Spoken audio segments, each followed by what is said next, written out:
Mushoku Tensei as a series excels at showing the massive gap that can sometimes be between those with power and those that are weak, those that are seen as geniuses and those that are seen as, well, normal. Few highlight this more than the gap between Norn and her siblings, something that produced a heavy struggle when it came to Norn and her desire to go help her father, and what led her to ultimately rely on Rudeus to remedy it. But that story doesn't stop there. In the skipped chapter, Norn and the Millis Church, we see the aftermath of Rudeus leaving for the Beggar continent, and the guilt that it places upon Norn. This skipped chapter of the anime adaptation highlights a massive growing point for Norn as a character. From a state of feeling useless and reliant on others, she finds newfound purpose and getting stronger in other ways. This is all thanks to Cliff Grimoire, who yes, technically finds himself in a similar situation as she does. Not only for his fiancée Elise, who is currently traveling with Rudeus, but also in his ties with his father back home, who is caught up in a power struggle. Their ties with the Millis Church creates a base in which they can find understanding, and is truly a fantastic insight into both the characters. So without further ado, let's get into this skip content video, extra chapter, Norn and the Millis Church. Norn Grey Rat was feeling uneasy, to put it lightly.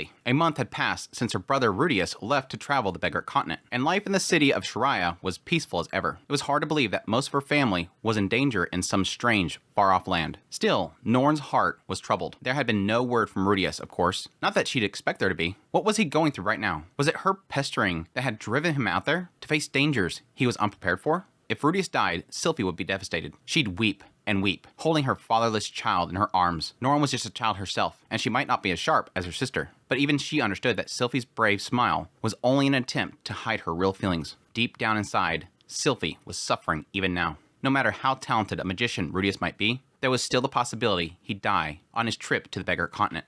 And Norn had been the one to put him up to it. If she hadn't pestered him, if she hadn't been so selfish, Rudeus and Sylphie would be still living together right now. It was a painful thought. The anxiety and regret were enough to crush her. Looking out the window of her dorm room, Norn heaved a long sigh. It was something that she did regularly these days. Outside, she spotted a few students walking in the direction of the school gates. All right, I'm supposed to be going home today. Once every 10 days, she was required to make an appearance at the Grey Rat family house. Today was that 10th day. Rising reluctantly to her feet, Norn started to get ready to leave. As she walked towards the Grey Rat home, her thoughts continued to dwell on the situation at hand. The resentment or mistrust that she felt towards Rudeus was mostly gone. She didn't hate him the way that she once had, but that was part of what made this so scary. What if he didn't come back home? What if a letter arrived informing them of his death? She didn't know if she could bear that now. She wouldn't know how to apologize to Sylphie. There was Aisha too, although she didn't care about her quite as much. Her mind was going in circles. This was a bad habit of Norn's. Once she started worrying about something, it was very hard for her to stop. I do like this. There's like multiple aspects of this moment right here where she's kind of struggling with the aspect that it was obviously her fault, or she thinks it's her fault that Rudeus is gone. And yes, it technically makes sense because when Rudeus was debating this, it was ultimately her that pushed him over the edge. Like he kept debating if he was going to do it or not, but it was her going herself that I guess made him realize where he was faulty in thinking.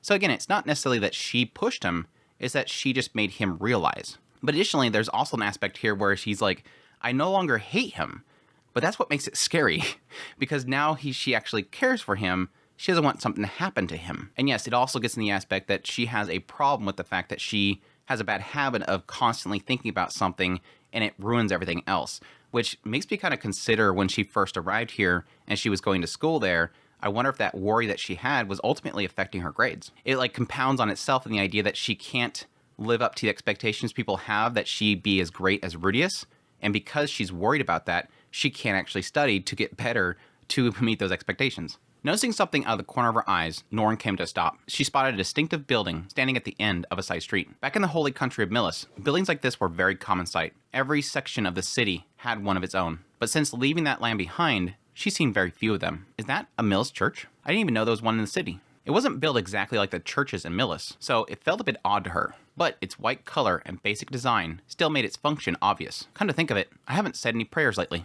Norn was a member of the Millis faith. Back in the Holy Country, when she was in the care of her mother's family, they brought her along to church on a regular basis. She learned the basics quickly enough, not something she'd consciously chosen to do herself, but she didn't feel like her family had forced it upon her. It was important to learn the church's teaching in Millis. Everyone expected you to know them and obey them. Still, she wasn't exactly a passionate believer. After leaving Millis behind, she hadn't felt the need to wander around, looking for churches to say her prayers in. But today, Norn found herself turning down that side street. The interior of the church was, in contrast to the street side, rather tranquil. It certainly felt as if she stepped into a sacred place. The hush in the air, the imposing design of the building itself, the hint of warmth, it was all familiar to her. The The ceiling was a bit lower than those of the churches Norn remembered, but the orderly rows of benches were the same, and so was a sacred shrine in the rear. Feeling a bit nostalgic, Norn made her way to the holy symbol of Millis, kneeling down and joining her hands together. She hadn't prayed in years now, but her body still remembered how to do it. Great Saint Millis, hear my prayer. Please bring my brother back home safely. And my father, and my mother, and Lilia too. Norn felt a brief stab of worry that she might be asking too much by naming everyone individually like this. Saint Millis never interceded on behalf of the greedy. It was important to keep her wishes modest, and yet she decided to rephrase her prayer. Please help everyone make it back safely. If Millis saw fit to grant this plea, Norn's family might finally be whole again. They could finally live together for the first time in many years. That was what Norn wanted more than anything.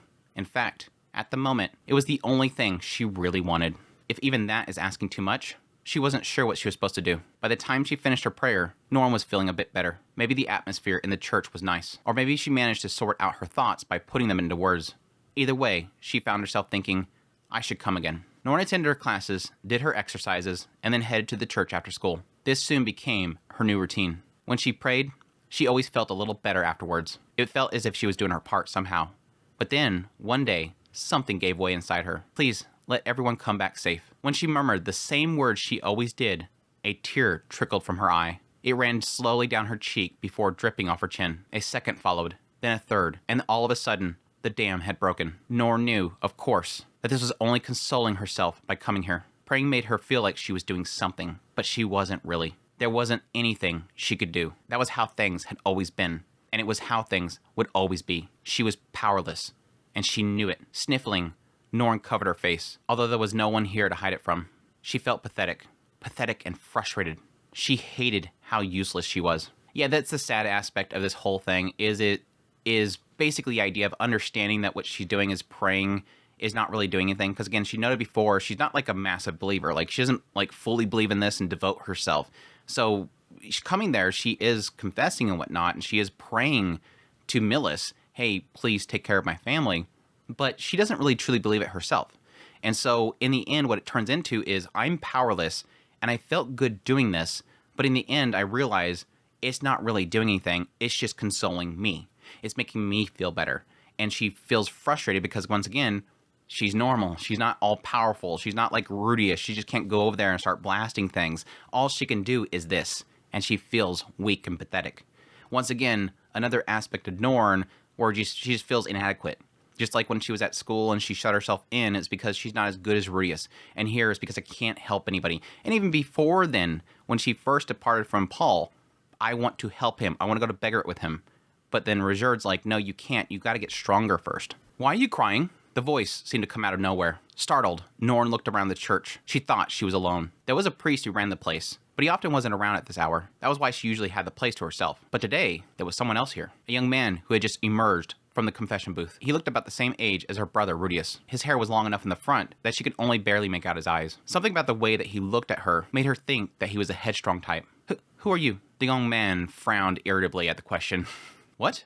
You don't recognize me? I'm Cliff Grimoire. I'm a novice at this church. Just started here this year. For a mere novice, this young man seemed to be a little full of himself, but that arrogant tone helped spur Norn's memory. She met him once before. He was a friend of her brother's and a somewhat notorious student of the University of Magic. Now that she thought about it, she's seen him at the church as well. When they said masses here, he was often hanging around helping out the priest. Oh, right, of course. Hello. Wiping away her tears, Norn bowed her head slightly. Cliff snorted and strode closer to her. Something bothering you then? Go on. Go ahead. Tell me all about it. Huh?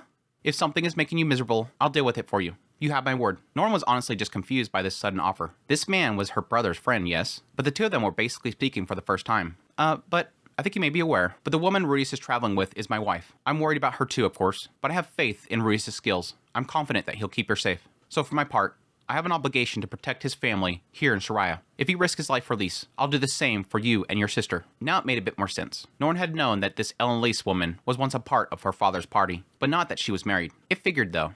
Considering how beautiful she was. I've noticed you coming to pray every day from the confession booth, but this is your first time you broke down in tears, right? Norn had no way of knowing this, but Cliff tended to use these quiet afternoon hours to get a bit of study done inside of the confession booth while waiting for a rare visitor. Normally, he stayed in there, unless he had some chore to take care of, but he'd revealed himself today when he saw Norn crying. Go on, you can trust me. I'll take care of everything, said Cliff confidently, thumping his hand on his chest. Is it an awkward problem? We can use the confession booth if you like. Norn was a little wary of his offer. In her experience, it was usually wisest not to trust someone that you're meeting for the first time. But as she hesitated, she found herself remembering her brother, remembering the day that he'd visit her in her dorm room. She remembered the look on his face. He'd been as anxious as she was. Maybe Cliff, for all of his big talk, was feeling the same things as her. His wife, Elise, had set off for the Beggaret continent. He probably wanted to go along with her, but he hadn't been able to, just like Norn. In that case, maybe he could understand how she was feeling. Well, actually... And so, Norn opened up to Cliff. At first, she explained, her brother had decided not to go to Beggaret, but then she pushed him to reconsider, and he'd eventually changed his mind. There was a chance that Rudeus would die as a result. Sylphie would be heartbroken, of course. She loved Rudeus very much, and they were about to have a child and start their own family. If Sylphie lost him now, it would be a crushing blow. Norn knew how badly it would hurt, and if this happened, it would be all her fault. Her brother wouldn't have gone off on this dangerous journey if she hadn't pressed the issue. When she heard her father was in trouble, she'd been desperate to help. She wanted very badly for Rudeus to go save him. But at the time, it hadn't even occurred to her that he might not come home. All she could do now was go to school, attend her lessons, and say a few prayers in the afternoon. But her prayers were just a way of comforting herself. She was powerless. There was nothing she could do to help. The more she thought about that, the sadder it made her. That, Norn concluded, was why she started crying. Cliff replied with a dismissive snort. What? Is that all? What do you mean, is that all? Norn had expected Cliff to understand, so his words felt like a betrayal. But despite her sulky glare, Cliff snorted once again. Listen, I'm not trying to brag, but I hail from Millis. That's where I came from too. Let me finish, please. I'm the grandson of the Millis Pope. I was mixed up in a power struggle there, so my grandfather shipped me off to study here. In other words, I can't just go back home anytime soon. No matter how much I want to help my family, I can't do a thing for them. I'm a lot like you, in other words. There it is. There's that connection. There's that connection, the powerlessness, that feeling of powerlessness. What do you think I should do about it? Why are you asking me? I don't know. She didn't have an answer for that question. That was why she had been crying. That's why she turned to him for advice. I see. Fortunately, I'm something of a genius. So, I know the answer. Would you like to hear it? Yeah, please. Cliff's tone was getting on Norn's nerves, but she did want to hear what he had to say. Very well then. First of all, think about the reason why I'm in the city. I was sent here because of power struggle back home. Why? Because I'm too weak to defend myself. I'm young, inexperienced, and have no real authority. It would have been very simple for them to abduct me and use me as a hostage. My grandfather's a sharp, ruthless man, but I'm a valuable part of his plans for the future. If his enemies kidnap me, he would be forced to listen to their demands. No one could understand this. It wasn't so different than the reason why she had been left behind here. If she were as powerful as Rudeus, she might have been traveling with him right now, or even making her way through the Beggaret continent on her own. Basically, if I want to avoid becoming a hostage, I need the strength to defend myself from violence. Strength? What do you mean? I'm not talking about physical power. In my case, I'm focusing on studying, gathering as much information as I can, and learning new magic. Oh, and making new friends counts too, especially if they have unusual skills or might rise into positions of power. When you've got strong allies on your side, it's harder for your enemies to hurt you. This last point was something that Cliff had only come to realize fairly recently, after falling in love with Elise and making friends with Rudeus. But there weren't many people out there who could tolerate his attitude, so he hadn't expanded on his own social circles very much as of yet. Apart from Rudeus and Zenoba, there was maybe Nanahoshi, but that was about it. So you're training yourself basically? For what? If I'm suddenly called back to Millis one day, I want to bring new skills, new magic, and new connections with me. I'll make use of them to help my grandfather, and quickly secure myself a lofty position in the hierarchy of the church. This is all fantasy at this point, of course, but Cliff believed it earnestly. As long as he trusted his abilities and worked to develop them, he was sure this future would come to pass. That's never gonna happen though, muttered Norn, staring down at the floor. No one was ever gonna call her to the Beggaret continent anytime soon. Even if they did, she wouldn't be of any use. If her brother and her father couldn't deal with the situation by themselves, she certainly wasn't going to be of any help. Oh, but it will. Not tomorrow, and not the day after tomorrow, but someday. There will come a day when our strength is put to the test. Perhaps it will be a year from now. Perhaps 5, or even 10. Norn said nothing. Listen, Norn, there isn't much we can do, now that we've been left behind. If we tried to go and help, we'd only get in the way. I know that. Good. This is the very reason why we need to make use of this time effectively. We need to focus on a few things that we can do, and we need to grow stronger. This happens to be the teaching of the Millis Church, by the way. Cliff reached into his robe and took out a small copy of the Holy Scriptures. He proceeded to recite a passage from memory without opening the book. Atomos chapter 12, verse 31. In these times of suffering, the righteous one endured. In these days of hardship, he cultivated his strength. When the weak of heart asked him why, the righteous told them that the day would surely come for him to strike with all of his might. And when the wicked king of demons bore down on them with his great host, the righteous one swung down his holy sword upon him. That blade divided the mountains, the forest, and the seas, and it cleft the wicked king of demons in twain. Norn knew this verse as well. It was the one that she had memorized several times at her old church. The story of Saint Millis bringing down his holy sword on the demon army. The power of that weapon was so great that it reached from Milshan to the Blue Worm Mountains, and then to the Great Forest, and then across the ocean. It struck the Demon King at the spot where the Windport now stood,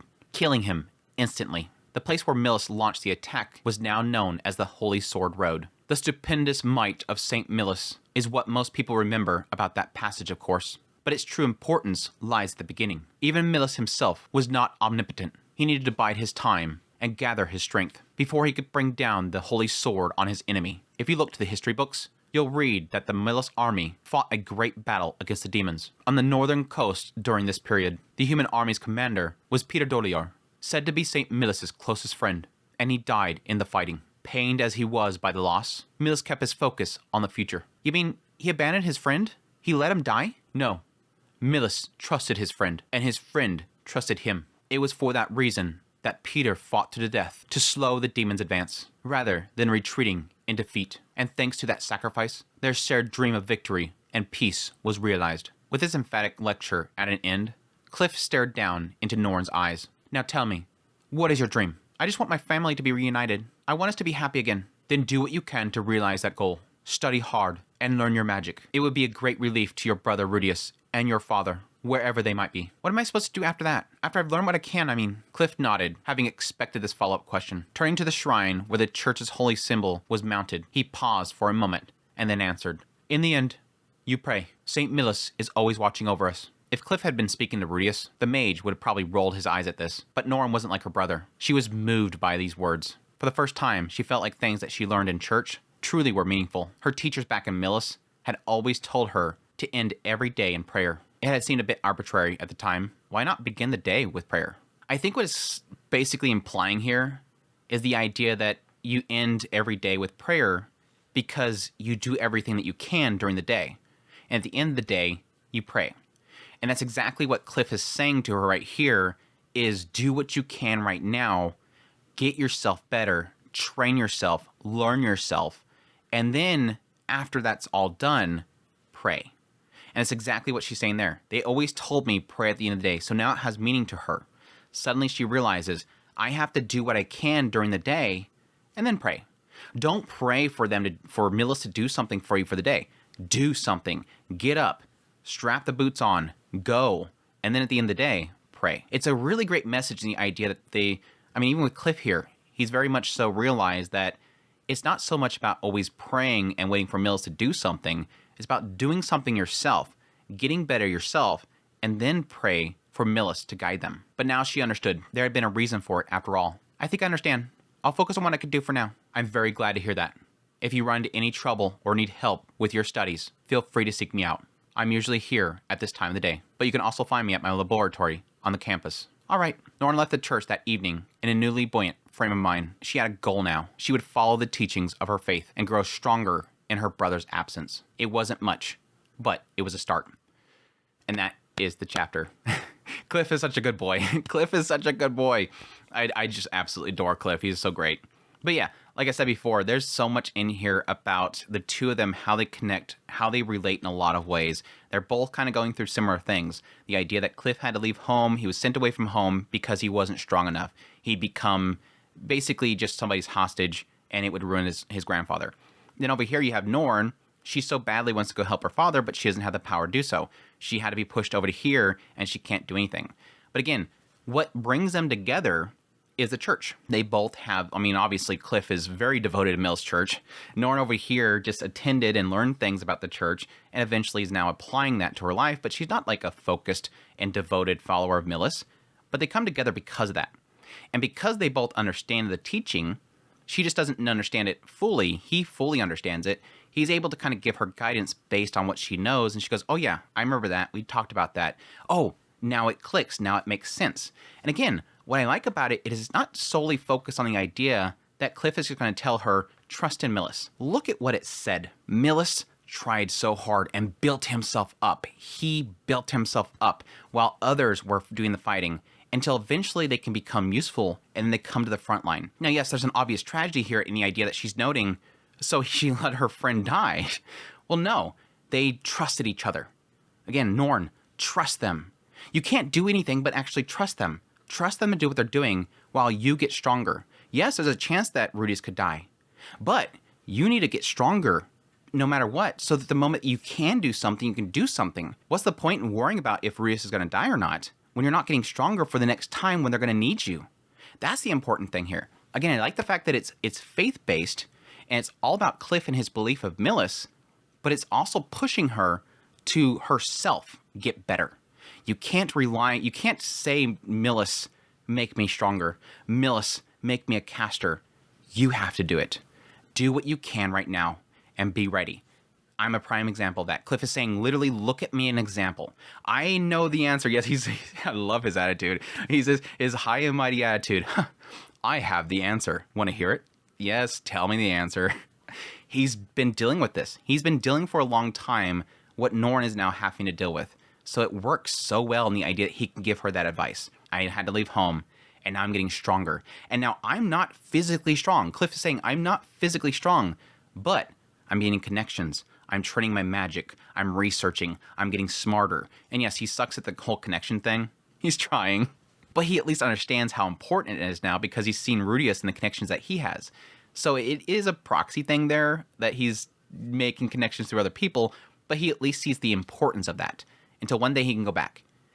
Norn, this is what I've been doing. Try this. This is exactly what you need to do. It's so super cool. Again, I love this whole thing. And I think on Norn's side of this whole situation, it is heartbreaking. Realizing that, yes, she sent Rudeus off and he can be killed. And that sucks.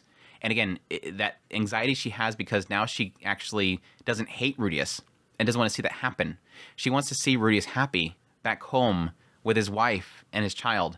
But she's like, no, I already sent him off. What if something happens? Again, I'd argue that Rudeus was already going to do that. It's just that she made him realize the fault of his own mind and how he was thinking about the situation. Again, for those that don't remember, in the novel at that moment, the way that they kind of put it is really great. And the idea that Norn doesn't have the choice. I do. I'm sitting here debating it because I have a choice. And she doesn't, but yet she's walking out the door. She's trying to go. She's doing it because she wants to help her father. Stand up. Okay, I'll go. But additionally, this is kind of an addition to the previous skip chapter, unfortunately, at the point that Norn actually met Rajerd. It was sort of the same situation there.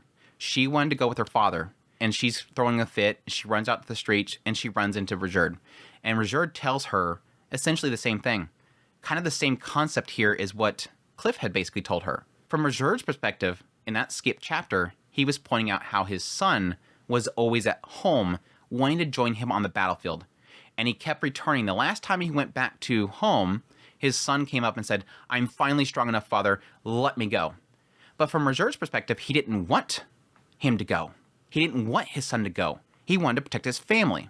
And so he basically brute strength beat his son and said, you're still not strong enough, and left him. And he regrets that.